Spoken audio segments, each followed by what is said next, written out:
And I think you can see that all French governments, whether they do the right thing or the wrong thing, and often I think have done rather mischievous and damaging things, nevertheless their intention is always to maintain France's national interest and France's status in the world. I don't think one could say that is the case of Britain. Hello and welcome back to Spectator TV. Today we are going to be talking about Emmanuel Macron's 3-day state visit to the United Kingdom, which is ending today. And to discuss that, I am delighted to be joined by two historians and experts on Anglo-French relations. That's Robert Tombs and John Keiger. They're both Spectator contributors, and I highly recommend you read everything they write about anything. Robert, I'll start with you. The big news story of today is that we have a one-in, one-out stop-the-boats deal of sorts. But I'm no expert on comms, but I can't help thinking it doesn't read like a very impressive deal in any way, shape or form. Well, when I first heard of it, I thought it was a joke. I thought it was some joke thought up by one of Macron's aides, thinking, how can we put one over on the Brits? Because obviously it will not reduce the number of people coming over, and it could well, I suppose, increase them in the sense that if migrant A comes over and gets caught and it gets sent back to France in return for migrant B, but then what's to stop migrant A from having another go? And maybe being caught again and being sent back again and having another person replacing him. So, and of course, we're now told that the numbers involved are, at least at first, going to be minute, and that this is meant to be a deterrent, the sort of thing that the Labour Party dismissed when it was Rwanda, which was obviously a real deterrent. Yes. Being sent back to France is not much of a deterrent if you're in France already. Yes. And so it just seems that this is the sort of deal that gets signed during state visits because they're desperate to have some sort of deal to announce. And of course it puts Britain in a very weak position because Starmer wants to have something to say. And this is something, therefore this is what he has to say. Yeah. John, do you agree with that? I mean, it does feel like just a deal for the sake of a deal that achieves. It's very hard to see what it achieves. It's a pilot scheme that even if it's successful doesn't seem to promise very much. Yes, I think it's a bit of a Potemkin village in the sea.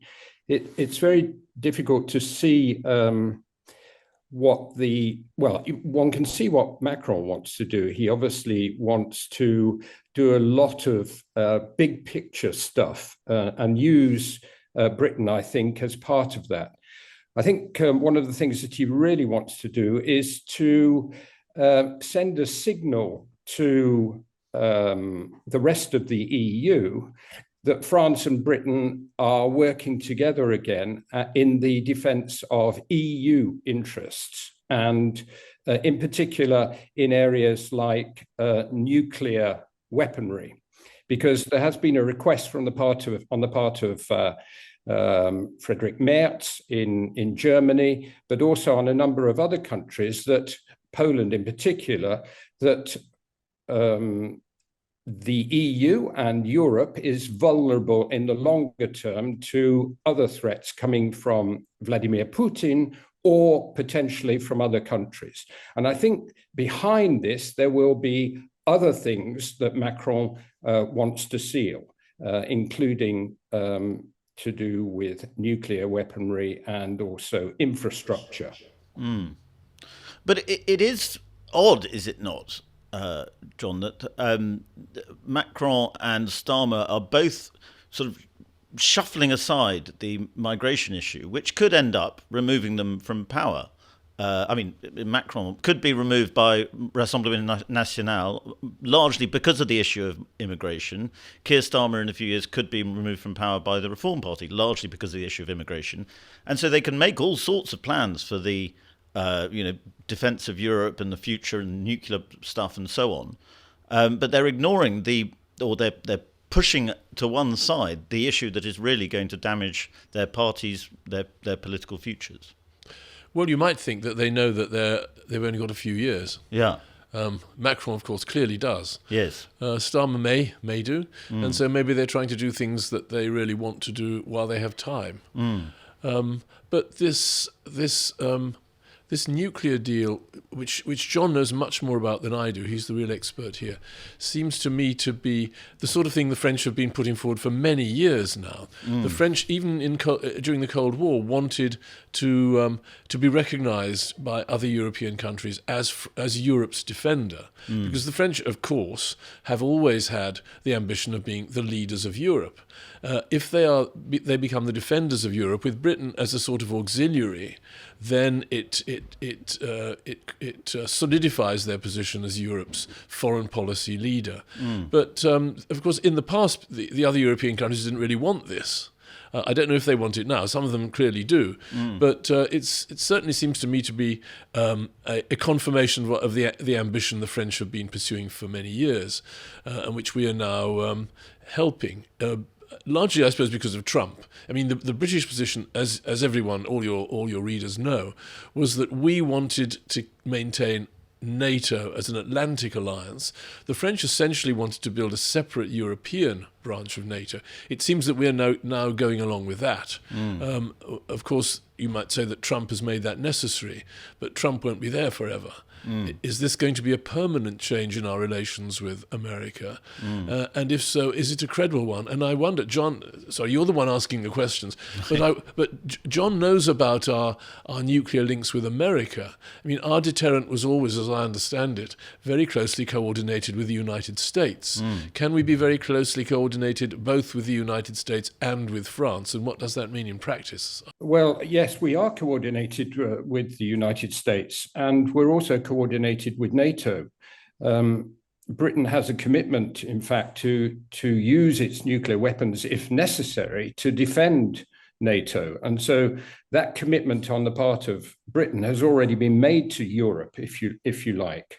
But as Robert says, what the French want to do, what Macron wants to do, is to make it look as though France is in charge of Europe's nuclear defense in particular. And there have been requests, as I mentioned a little bit earlier, from other states for that to happen, asking for a Franco-British thing. And I think what Macron wants to do is really get Starmer signed up to this in all sorts of ways, which I could go to in a minute. But so he's willing to cede on this superficial deal on migrants. And you have to reckon with the fact that none of the political parties in France really want this deal to go ahead on migrants. I mean, the Rassemblement National is opposed to it. The far left is opposed to it. Even the centre is extremely doubtful about it, the idea of returning migrants to France. And they blame, as we all know, they blame Britain's pull factors to do with the black economy and everything like that. So Macron is giving a little bit on this in order, it seems to me anyway, behind the scenes to get a much greater commitment on the part of Britain to do two things. One is the defense of Europe, which we've already mentioned. But secondly, and this is the more worrying in many ways, France and Britain, at the time of the Lancaster House agreements of 2010, signed another treaty, which has remained, it's not secret, but little known, called the Teutates Treaty. And the Teutates Treaty, just out of interest, Teutates was a Celtic god whom the Gauls used to sacrifice human beings to. And one wonders where we come into that equation. But anyway, the Teutates Treaty is to do with simulation, all of the very, very, very high spec stuff to do with nuclear weapons, in which Britain and France work together and have been doing since 2010. And billions of pounds of defense money goes into this Teutates Treaty. And it allows Britain to pass on technology to France from the atomic weapons establishment at Aldermaston, where large, extremely high-tech nuclear simulation and nuclear testing equipment is then built there and passed over to France and assembled with the French kit at Valduc near Dijon in France. And that equipment is extremely sophisticated. And one can see further down the line that Britain, feeling that it is not totally supported by the Trump administration, could perhaps, it seems to me, rather dangerously, throw in much more of its lot with the French to do joint warheads and maybe even joint missiles, intercontinental missiles or submarine launched missiles.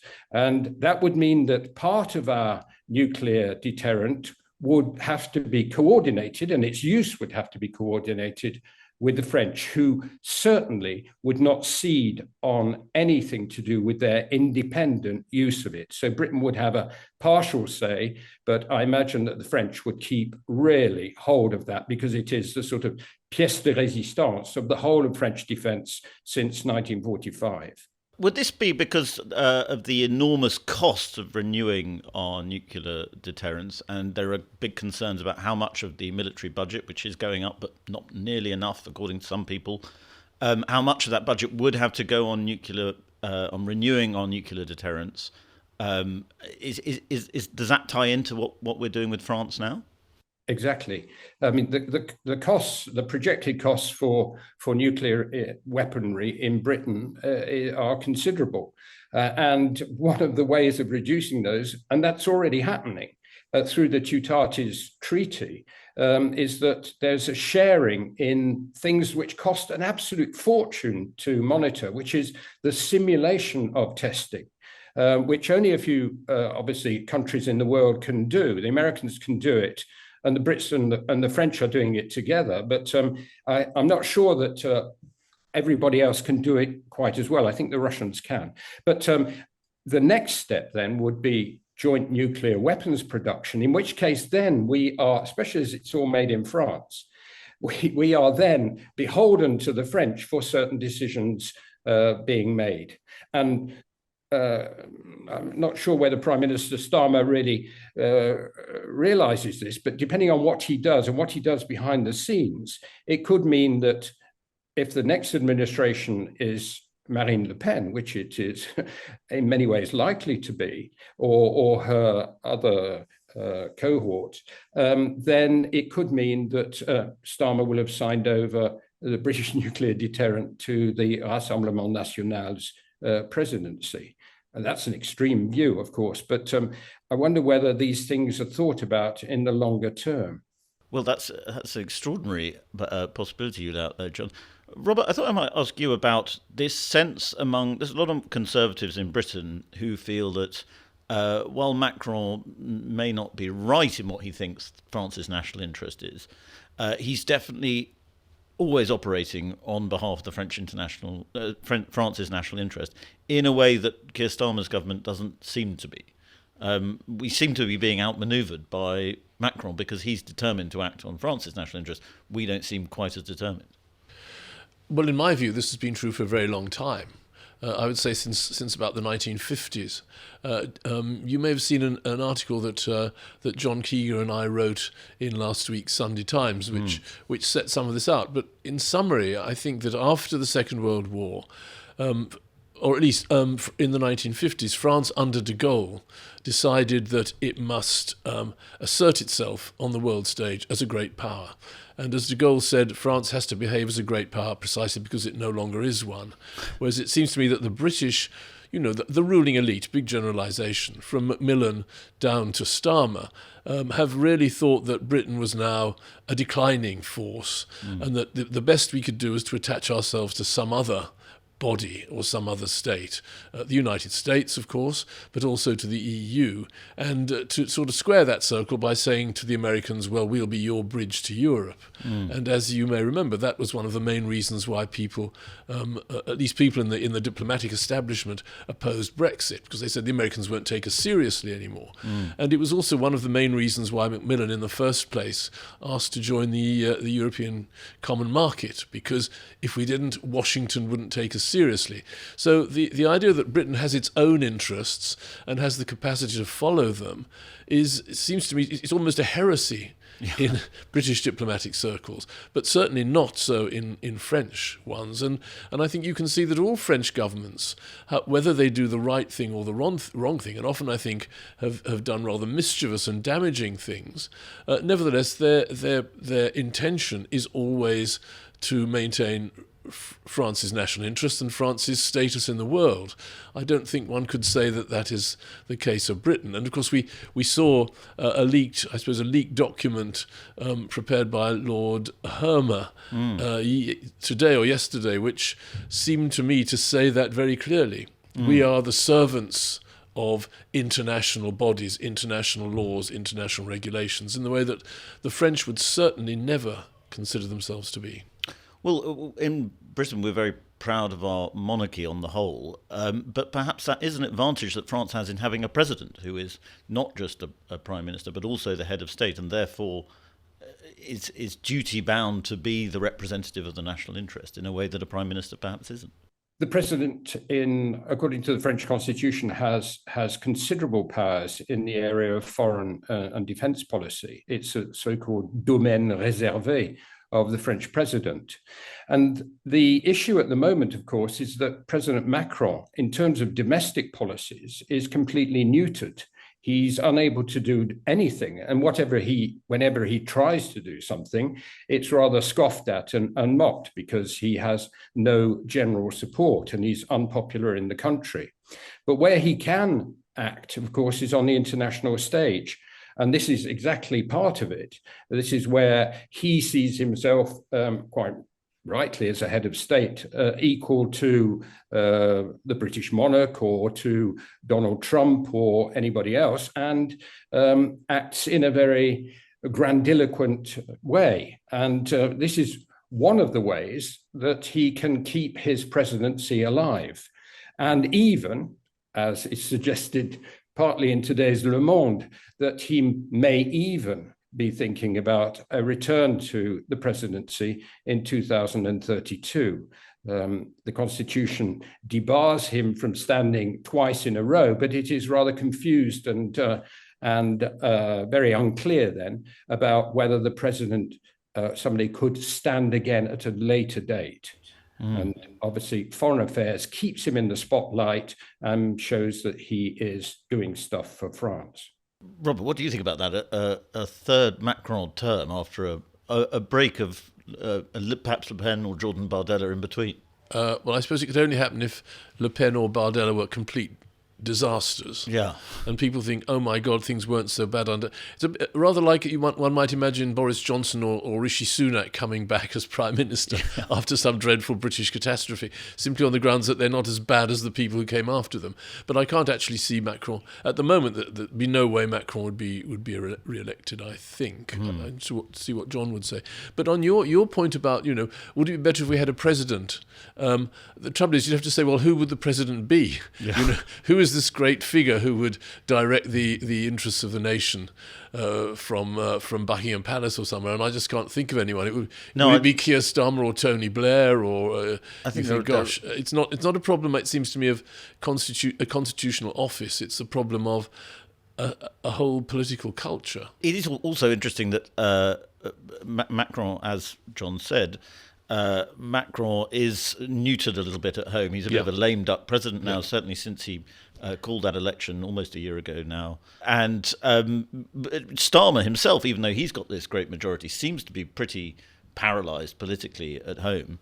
And so they are both looking to the international stage for these, things to justify their leadership and their sense of power and purpose and so on. Yes. And one area seems to be Ukraine, where France and Britain are keen to signal to America, to Trump's America, that they will shoulder a lot of the burden.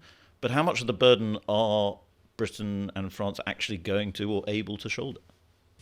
Not enough of it, I think. Yeah. Unless we were to decide that this was a national emergency which would justify a major financial and industrial effort. As it is at the moment, I can't see any sign of that. There's, as you suggested a minute ago, our increase in defence spending is rather small and delayed, and the Labour Party is clearly not willing to change its financial priorities. So it's hard to see what we can do apart from warm words, which Starmer and Macron are very good at. But words are clearly not enough. The Franco-British role in Ukraine is rather symptomatic, or at least it could be symptomatic, of how things could become rather difficult if Britain were to draw much closer to France on things to do with nuclear weaponry, for instance. Because what has happened, when the invasion of Ukraine occurred in 2022, France's commitment to that was very small. Britain stood up, or stepped up, to use a Starmerism, and provided a lot of support to Ukraine in terms of weaponry. And France was right down the pack, round about 17th of all of the European nations, and very, very slow. There are all sorts of reasons for that. One is because France's economy is in an even worse state than ours. And secondly, because there isn't outright support for Ukraine across all of France. There is a good deal of skepticism, let's say, in the Rassemblement National and on the extreme left as well, about support for Ukraine, and more, in many cases, of a desire to patch things up with Russia and Putin. And so you could imagine that if the gap widens between France and Britain on particular issues, and for instance, the question of the use of nuclear weapons, should things get very, very bad, be decided, then you can imagine that France and Britain on the question of Russia would not necessarily see eye to eye. And they probably wouldn't see eye to eye if Marine Le Pen or somebody else from her party were in power. And it would be a possible crisis of defense between the two countries in the event of something horrible happening of that nature. Because after all, what is unfortunately imaginable is that if the Russians started losing seriously, they might use battlefield nuclear weapons. You'd need an almost instant response. Of course, we're a long way off being able to do anything at all at the moment. But if you assume some situation of that kind in the future, you'd need an instant response to deter further use. What would you do? You'd call a meeting of the British and the French to decide what to do and not agree. It would make the whole thing a tragic farce. Yes. Well, and we've mentioned Brexit, I think, once, but we haven't really talked about Brexit because this was supposed to be the sort of we're back together again with France meeting. That's how Macron and Starmer seem to be sort of billing it as a we can get on and be grown-ups after the whole Brexit farce, as it were. Is that the case? France doesn't seem to be over Brexit as a thing that it despises. And Macron, in particular, very personally, bears the scars of Brexit. He really does feel that was not only sort of self-inflicted on Britain, but it was always also an infliction on the EU and an infliction on Macron himself, whose policy right from 2017 has always been to defend the EU. The second big bitterness that Macron carries, and that's why he will not want to give away anything unless he gets a load and loads back, is the AUKUS deal, which has gone off the boil in Britain, but it still gets mentioned in France constantly. You only have to read the comments parts of Le Figaro or even Le Monde. There are constant carping about, well, what about AUKUS? Are they going to let us get our share of AUKUS now? So I can see that things are not going to be great for the shorter period. And just when we're talking about the AUKUS deal, John, we're talking about Australia, the United Kingdom, and the United States, a sort of defence alliance that Macron felt frozen out of or shut out of. Is that right? Yeah. Well, you may remember that the French contract with Australia to supply them with submarines was cancelled. Oh, yes. Huge humiliation for Macron and for the French defence industry. Yes, I remember people suggesting Biden wasn't really aware of what was actually happening. Well, that's possible. But so, Robert, what would you say? State of Anglo-French relations, are they much improved after this week, or perhaps a little harmed? Well, we're talking about diplomacy. Yeah. In other words, an attempt to, at least one definition would be an attempt to make things look good when they're not necessarily good. And I'm sure that those who are responsible for the state visit will be very pleased at the superficial, the usual charm, bonhomie, warm words and so on. But what has really changed? As John has said, Macron and many people in France think of Brexit as a kind of betrayal. The Labour Party, of course, wants to, if it can, reverse Brexit as much as it possibly can. Michel Barnier, the EU negotiator over Brexit, mentions in his memoirs that when he first met Keir Starmer, when Starmer was with Corbyn, I don't know whether he was shadow foreign secretary, but when he first met Starmer, he said, this is the man who will bring Britain back into the EU. Yeah. Well, perhaps he can't, but he's going to take us back in as much as he possibly can without bothering about a second referendum, without bothering about parliamentary scrutiny, but through sort of backdoor diplomatic arrangements, which he hopes will no doubt please the Labour Party.